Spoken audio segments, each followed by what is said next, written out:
BJP MP Dharmapuri Arvind ఇంటిపై దాడిని నిరసిస్తూ నిజామాబాద్ ధర్నా చౌక్ లో బీజేపీ రాష్ట్ర కార్యవర్గ సభ్యులు ధన్పాల్ సూర్యనారాయణ ఆధ్వర్యంలో ఎమ్మెల్సీ కవిత దిష్టిబొమ్మను దహనం చేశారు. ఎంపీ అరవింద్ ఇంటిపైన దాడి చేయడాన్ని తీవ్రంగా ఖండిస్తున్నామన్నారు. ఒక ఎంపీకే రక్షణ లేకుంటే సామాన్య ప్రజలకు ఎక్కడ రక్షణ ఉంటుందన్నారు. ఒక మహిళగా ఆమె మాట్లాడిన మాటలు సమాజం ఆశ్చర్యం వ్యక్తం చేసేలా ఉన్నాయన్నారు. ఈ కార్యక్రమంలో జిల్లా అధ్యక్షులు బస్వా లక్ష్మీనరసయ్య, పల్లె గంగారెడ్డి, మోహన్ రెడ్డి, నాయకులు, కార్పొరేటర్లు పాల్గొన్నారు.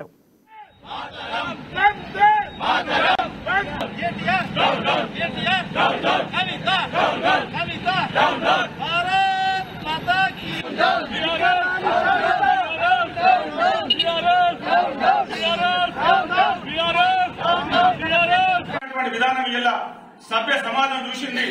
మీరందరూ పత్రికలు, ఎలక్ట్రానిక్ మీడియా సమాజం అంతా చూసింది.